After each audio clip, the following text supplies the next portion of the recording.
Hello everyone, welcome to my tech up basic YouTube channel. Friends, आज की class में अपन shell expansion in Linux commands and arguments के बारे में बात करने वाले। तो शेल किसको बोलते हैं? तो लिनक्स का जो टर्मिनल है उसमें जो प्रोग्राम रन होता है या कमांड फायर करते हैं, कमांड लेकर कर्नल को देता है, उसको बोलते हैं अपन शेल।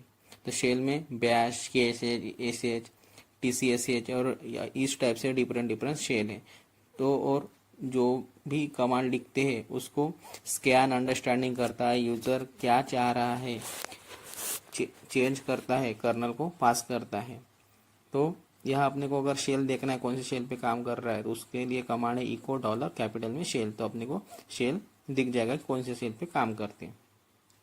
जैसे कि इको के बाद जैसे कि मैं लिखता हूँ हेलो नितेश, तो ये इको के बाद जो भी लिखेंगे वो एज इट इज प्रिंट करता है। तो देखो यहाँ हेलो नितेश प्रिंट हुआ है। इसी हिसाब से यहाँ स्पेस दे के लिखते हैं hello echo hello Nitesh, space देंगे। यहाँ शेल एक्सप्रेशन हो रहा है तो यहाँ जो भी आउटपुट मिलेगा वो सेम मिलेगा। देखो तो यहाँ आउटपुट जो है वो सेम मिल रहा है। इसी हिसाब से यहाँ सिंगल कोड में लिखते हैं स्पेस देके, तो देखो इसका आउटपुट क्या आता है। तो सिंगल कोड और डबल कोड में लिख के देखते हैं तो देखो इसका आउटपुट क्या आता है।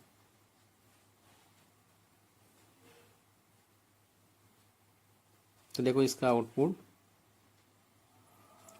सेम वैसा ही का वैसा आएगा, जैसे स्पेस दिया है उसी हिसाब से आउटपुट आए हैं स्पेस में। और डबल कोड देते हैं तो डबल कोड का यूज करते हैं स्पेस देके, तो देखो यहाँ क्या आउटपुट आता है। तो ये भी सेम आउटपुट आ रहा है। सिंगल कोड जैसा का वैसा नाम प्रिंट हो रहा है, डबल कोड में भी वैसा ही प्रिंट हो रहा है।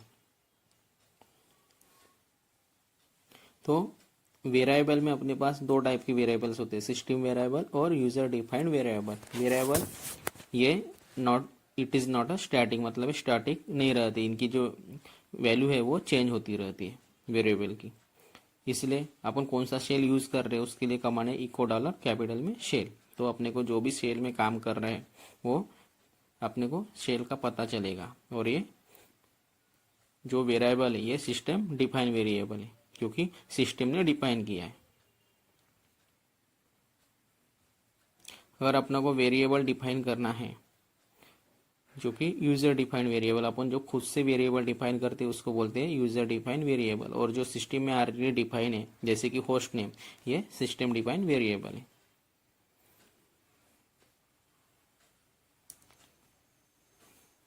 लिख के भी दे रहा हूँ यहाँ। वेरिएबल्स में दो टाइप होते हैं, सिस्टम डिफाइंड वेरिएबल और यूजर डिफाइंड वेरिएबल। जो ऑलरेडी सिस्टम में इनबिल्ट है उसको सिस्टम डिफाइंड वेरिएबल बोलते हैं, और जो यूजर डिफाइंड करते हैं उसको बोलते हैं यूजर डिफाइंड वेरिएबल्स। लिख के दे रहा, सिस्टम वेरिएबल और सेकंड है यूजर डिफाइंड वेरिएबल।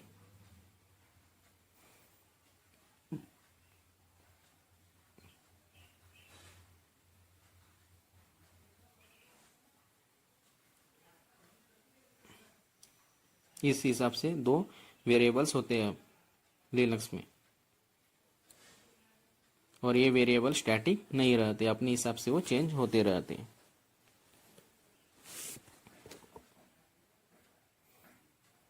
तो इस हिसाब से डिफरेंट देखो दो टाइप की वेरिएबल्स है लिनक्स में, यूजर डिफाइंड वेरिएबल और सिस्टम डिफाइंड वेरिएबल। क्योंकि जो इनबिल्ट वेरिएबल्स है वो सिस्टम डिफाइंड वेरिएबल बोलते हैं, और ये अपन जो खुद वैल्यू डिफाइन करेंगे उसको यूजर डिफाइंड वेरिएबल बोलेंगे।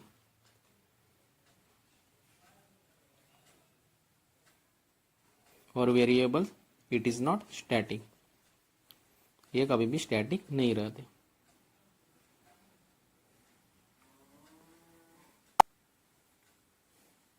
अगर अपने को खुद से वेरिएबल डिफाइन करना है, देखो मैं बताता हूँ, इको डॉलर शेल ये सिस्टम डिफाइंड वेरिएबल है। तो अपने को शेल का पता चलेगा कि अपन कौन से शेल पे काम कर रहे हैं। ये सिस्टम डिफाइंड वेरिएबल, तो बिन बैश शेल में अपन काम कर रहे हैं। इसी हिसाब से होस्ट नेम चेक करना है तो उसके लिए कमांड है इको डॉलर होस्ट नेम। तो अपने का मशीन का जो भी ना होस्ट नेम है वो अपने को पता चलेगा।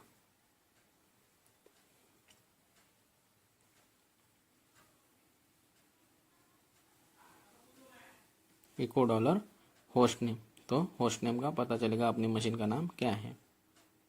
तो देखो नोट 2 इस मशीन का होस्ट नेम है जो कि अपन ने सेट किया था।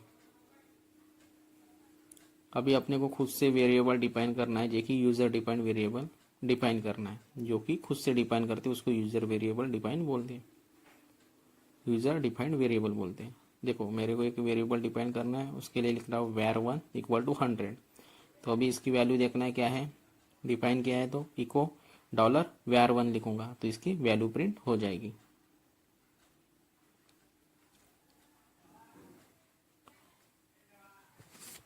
तो देखो इको डॉलर var1 इसकी वैल्यू प्रिंट हो जाएगी जो कि है 100।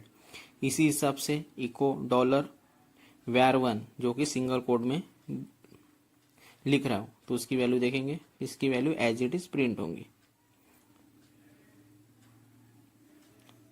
पहले में कोई भी कोड डिफाइन नहीं किया था, बट इसमें अभी कोड डिफाइन करते हैं, सिंगल कोड डिफाइन करके देखते हैं। तो देखो इसकी वैल्यू क्या प्रिंट होती है, तो इको सिंगल कोड में लिखेंगे डॉलर var1, तो देखो इसकी वैल्यू होंगी dollar var1 as it is print हुआ है। इसी हिसाब से डबल कोड में लिखते हैं तो इसकी वैल्यू जो होंगी वो प्रिंट होंगी, वैल्यू प्रिंट होंगी इसकी 100। देखो क्या होता था 100 आई है। इसी हिसाब से अपन यूजर डिफाइन वेरिएबल डिफाइन कर सकते हैं। अगर न्यू लाइन वेरिएबल या टैब की वेरिएबल का यूज करते हैं तो उसके लिए न्यू लाइन वेरिएबल डिफाइन करते हैं,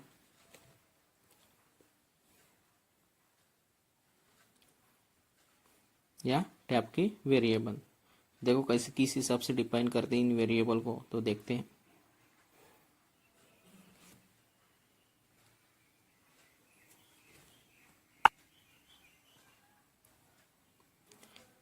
इसके लिए कमांड है इको हाइपन ई का यूज करेंगे इसके लिए।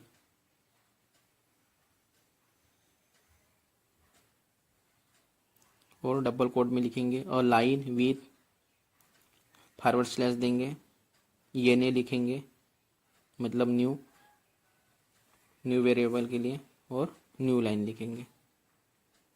तो देखो कैसे प्रिंट होता है, ये न्यू लाइन है, ये न्यू लाइन में प्रिंट होगा। ये के बाद का जो भी वर्ड है वो न्यू लाइन में प्रिंट होगा। स्लैश एन मतलब नई लाइन में प्रिंट होगा। अगर हाइपन यू का यूज नहीं करेंगे, हाइपन ई का यूज नहीं करेंगे तो एज इट इज प्रिंट होगा। तो देखो कैसे प्रिंट होता है, यहाँ हाइपन ई का यूज नहीं करते, सेम सेंटेंस रहेगा, यहाँ सिर्फ हाइपन ई का यूज नहीं करेंगे तो एज इट इज प्रिंट होगा। देखो एज इट इज प्रिंट हो गया। तो इस हिसाब से अपन न्यू लाइन वेरिएबल का यूज कर सकते हैं। तो ये एज इट इज प्रिंट ना हो इसलिए अपन forward slash hyphen forward slash N का यूज करते हैं, नई लाइन का काम करेगा। तो इको हाइपन ई का यूज करना होगा न्यू लाइन में प्रिंट करना है। तो अभी ये आपको समझ में आया होगा दो एग्जाम्पल के साथ कि कैसे न्यू लाइन में प्रिंट करना है। अभी एक एग्जाम्पल लेते हैं तो यहाँ हाइपन यू का यूज करेंगे, हाइपन ई का यूज करेंगे इको के साथ, इको कमांड के साथ। तो यहाँ echo hyphen u double quotes में लिखेंगे सौरभ, और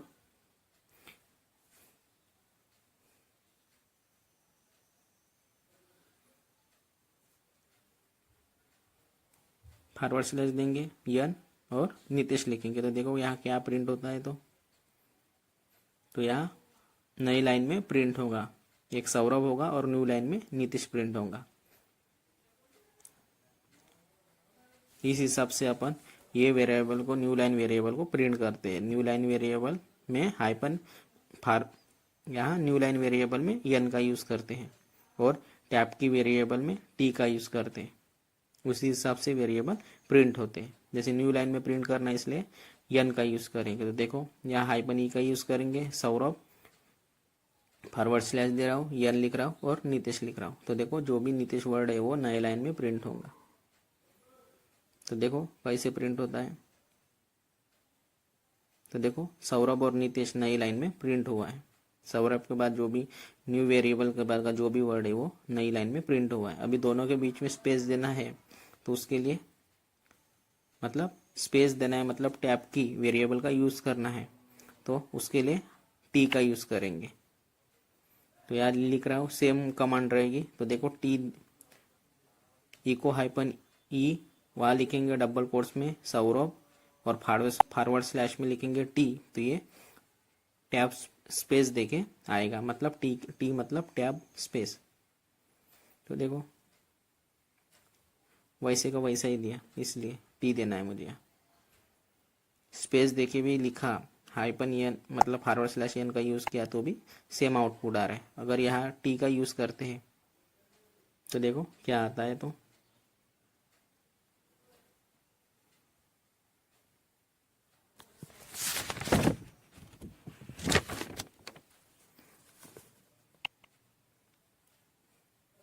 फॉरवर्ड स्लैश देंगे और यहाँ एन की जगह लिखेंगे टी, तो देखो यहाँ स्पेस आएगा, वर्ड में जो भी स्पेस है वो आएगा। एन यहाँ से रिमूव करेंगे,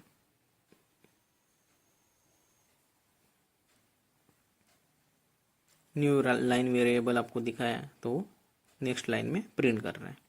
अभी टैब की मतलब दोनों वर्ड के बीच में स्पेस आना है तो उसके लिए अपन टी का यूज़ करेंगे, टैब की वेरिएबल का यूज़ करेंगे।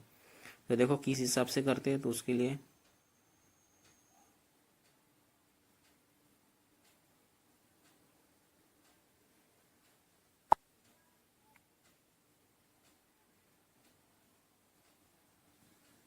तो देखो यहाँ मैं दिखा रहा हूँ कि बिल्ट इन कमांड है या कुछ क्या है, तो उसके लिए कमांड है टाइप। टाइप से अपने को पता चलेगा कि बिल्ट इन कमांड है या इसी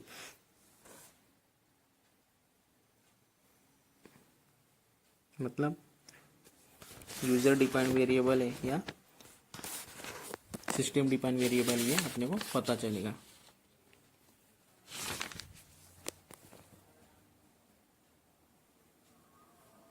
अगर टैब की वेरिएबल का यूज़ करना है तो सिर्फ वहाँ टी लिखेंगे।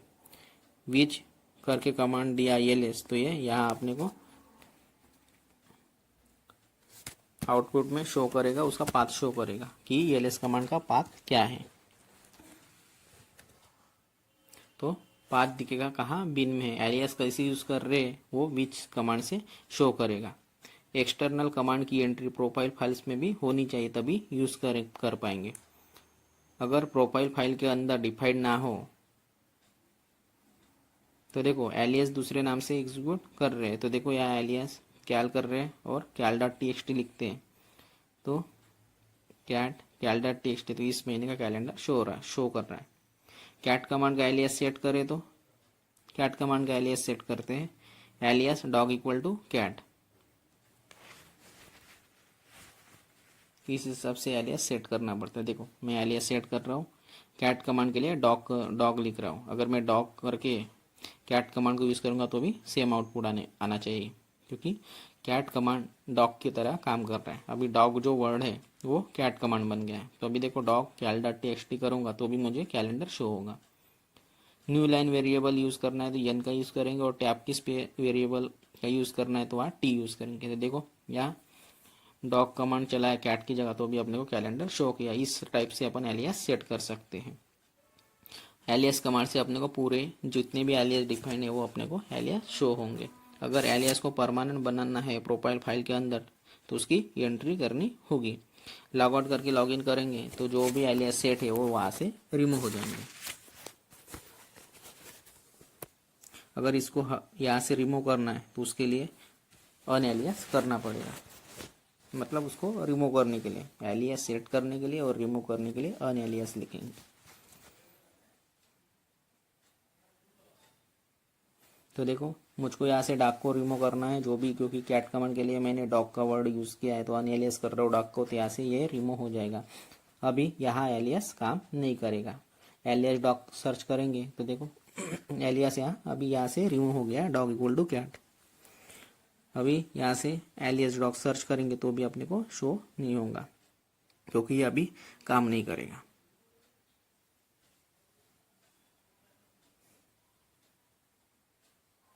एलियास डॉग कर देखो नॉट फाउंड शो हो रहा है, क्योंकि अपन ने यहाँ से रिमूव कर लिया है। अभी कैल डॉट टेक्स्ट को रिमूव करेंगे तो देखो अपने को ये प्रॉम्प्ट करेगा, क्योंकि एलियास सेट है। आरएम कमांड का देखो नहीं करेगा, क्योंकि अपन ने यहाँ जो आरएम कमांड का था वो यहाँ से रिमूव कर दिया था एलियास पिछली बार। तो देखो डॉग कैल डॉट टेक्स्ट करेंगे तो कमांड नॉट फाउंड शो करेगा, क्योंकि यहाँ से डॉग इक्वल टू कैट जो था वो यहाँ से एलियास रिमूव कर दिया। आरएम कैल डॉट टी एक्स टी, तो देखो डायरेक्ट रिमूव कर देगा, क्योंकि यहाँ से जो प्रॉम्प्ट आ रहा था R M equal to R M hyphen I, वहाँ से एलियास को अपन ने रिमूव कर दिया था पिछली बार। अभी एलियास आर एम, तो देखो यहाँ एलियास डिफाइंड नहीं है। अभी यहाँ क्योंकि अपन ने R M equal to R M hyphen I जो एलियास सेट था इसको पिछली बार रिमूव कर दिया था, इसलिए यहाँ एलियास सेट नहीं है। तो मतलब यहाँ से एलियास जो सेट था वो यहाँ से रिमूव हो गया है। मतलब यहाँ से जो आर एम कमांड का एलियास था वो यहाँ से रिमूव हुआ, हट गया है। Alias R M hyphen I, R M करते हैं equal to R M equal to I, मतलब एलियास सेट करते हैं। तो देखो अभी एलियास सेट हो गया है। तो देखो एलियास आर एम करेंगे तो देखो एलियास यहाँ सेट हो गया है। R M equal to R M hyphen I, तो अभी अपने को प्रॉम्प्ट करेगा, मतलब अभी एलियास सेट हो गया है आर एम कमांड के लिए। जैसे ही R M equal to cal dot T X T करेंगे तो यहाँ से अपने को प्रॉम्प्ट करेगा कि रिमूव करना है कि नहीं करना है, क्योंकि are M hyphen I cal dot T X T इस हिसाब से शो हुआ है, मतलब एलियास सेट हुआ है। तो अभी यहाँ एलियास सेट होगा। देखो अभी are M cal dot T X T करेंगे तो देखो यहाँ से एलियास, देखो अन एलियास करते हैं तो यहाँ से रिमूव हो जाएगा। यहाँ से आर एम कमांड जो एलियास सेट था वो यहाँ से रिमूव हो गया है।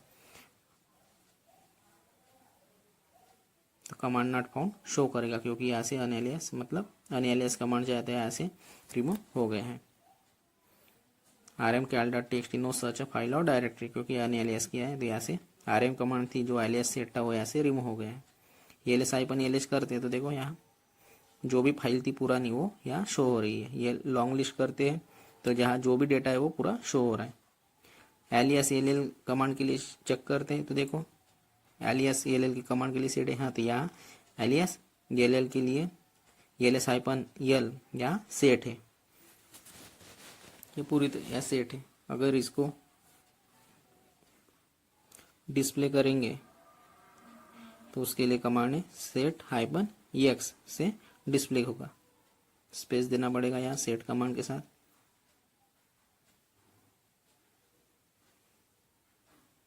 तो देखो यहाँ उसका डेट सिर्फ आउटपुट शो करेगा, डेट कमांड और आउटपुट एक साथ शो करेगा। अगर शेल प्रॉम्प्ट के साथ क्या क्या कर रही है वो देखना है। तो अगर इसको रिमूव करना है तो उसके लिए कमांड है सेट प्लस एक्स, मतलब जो भी सेल एक्सपेंशन यहाँ सेट है वो यहाँ से रिमूव हो जाएगा। सिर्फ अभी अपने को डेट कमांड ही, मतलब जो भी डेट है वो शो होगा, वो किस हिसाब से सेट है वो नहीं दिखेगा यहाँ। तो देखो डेट करते सिर्फ अपने को डेट शो हो गई है। इस हिसाब से शेल एक्सपेंशन का यूज़ किया जाता है। तो फ्रेंड्स इस वीडियो में इतना ही। आपको सेल एक्सपेंशन क्या है इसके बारे में समझ आया होगा। Bye bye.